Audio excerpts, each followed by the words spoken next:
क्या भैया समझ में नहीं आ रहा, किसी ने घर में चाकू मार के चला गया इनको। मेरी बहन के मुंह पे यहाँ चाकू है, यहाँ चाकू है, आँख पे, पूरा हाथ सब में, सब जगह चाकू चाकू मारा हुआ है, दांत टूट के नीचे गिरा हुआ है। मेरी सिस्टर मुझे पहले काफी बार बता चुकी थी उसके बारे में, वो ऐसा ऐसा बोलता है, हम भी इसको बोलते थे दीदी मत बात कर। दिल्ली के बुराड़ी थाना क्षेत्र में महिला की चाकू से गोदकर हत्या करने वाले का अभी तक कोई सुराग नहीं। परिवार के लोग महिला के एक जानकारी पर जता रहे हैं हत्या की आशंका। अभी तक मृतक महिला का पति भी नहीं आया है सामने। पुलिस कई अलग अलग पहलुओं से मामले की जांच में जुटी। राजधानी दिल्ली के बुराड़ी थाना पुलिस को शुक्रवार रात जानकारी मिली कि बुराड़ी सत्य विहार में एक घर के अंदर महिला की हत्या की गई है। जानकारी मिलने पर तुरंत थाने की पुलिस मौके पर पहुंची, जिसके बाद पुलिस ने देखा कि कमरे के अंदर जमीन पर महिला का शव खून से लथपथ हालत में पड़ा हुआ है। पुलिस के आला अधिकारी भी इस जानकारी के बाद मौके पर पहुंचे।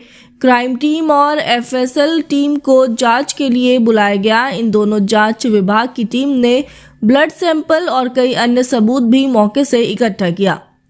महिला को बुराड़ी अस्पताल ले जाया गया, जहां डॉक्टर ने उसे मृत घोषित कर दिया। कविता नाम की महिला लेडी टेलर का काम करती थी और आज वह किंग्सवे कैंप की अपनी दुकान पर ना जाकर घर पर ही थी। बच्चे कहीं बाहर गए हुए थे। जब मृतक महिला का लड़का वापस घर आया तो घर पर उन्होंने अपनी मां के शव को खून से लथपथ पाया।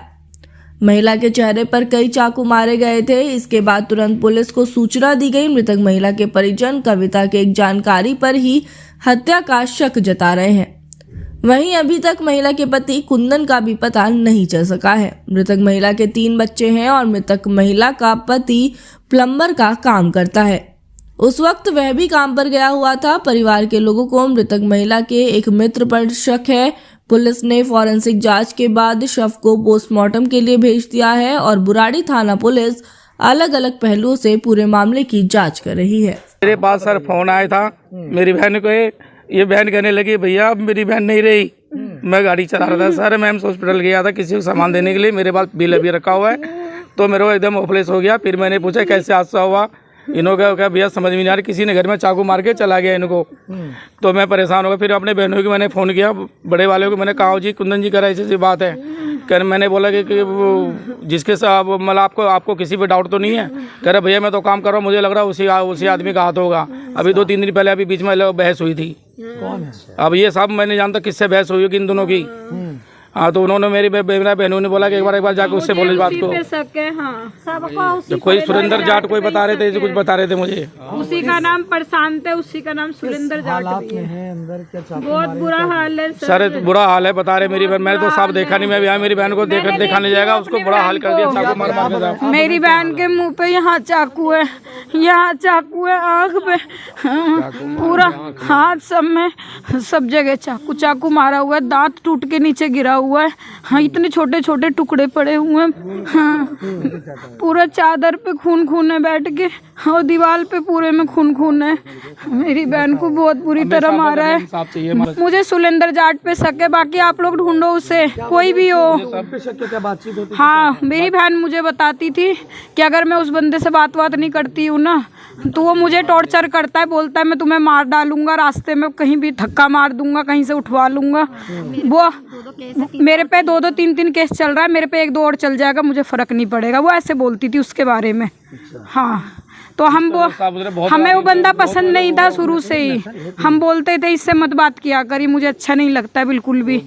तो ये वो बात करना बंद कर दी थी जब से उसका पति घर में रहने लगा। उससे पहले उसका पति उसके साथ नहीं रहता था, फिर वो रहने लगा तो उसने बात करना बंद कर दी। तो इनके बीच में रोज लड़ाई होती थी। वो कहता था मुझसे बात क्यों नहीं करती है, मेरे से मिलने क्यों नहीं आती। मेरी दीदी कहती थी मैं नहीं आऊँगी, मेरे पति है, मेरे बच्चे हैं, मैं अपने पति बच्चों के साथ रहूँगी। और वो रोज़ बोलता था। कल भी कह रही थी, वो 10, 11, 12 बजे के आसपास वो आया था उसके घर पे। उसने उसे घर से बाहर भगा दी थी।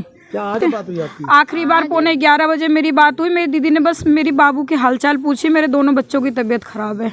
तो बोली रंजू बाबू ठीक है। आप अंदर गए होंगे। हाँ सर जिन पे भी मेरी दीदी ने बोला मुझे भी उन्हीं पे ही शक है, क्योंकि मेरी सिस्टर मुझे पहले काफ़ी बार बता चुकी थी उसके बारे में। वो ऐसा ऐसा बोलता है, हम भी उसको बोलते थे दीदी मत बात कर। अभी कुछ साल 1-2 साल पहले ही उससे बात हुई थी, तो उसने हमने बिल्कुल ही मना किया था। वो ऐसा बदतमीज़ आदमी है, उससे बात करना बंद कर दे। कह रही थी ठीक है मैं नहीं बात करूँगी बहन। वो जब भी उसको मतलब ब्लॉक कुछ भी करती थी ना, वो उसको बहुत परेशान करता था। बच्ची को भी वो उसको बहुत परेशान, वो उसको बहुत फ़ोन करता था।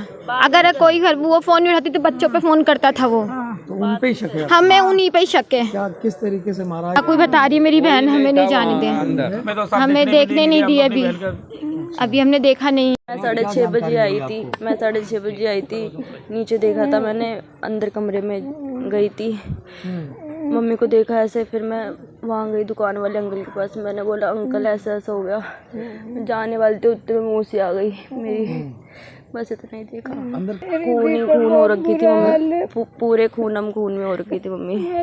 मुँह पे मारा है चाकू बहुत गंदी तरीके से,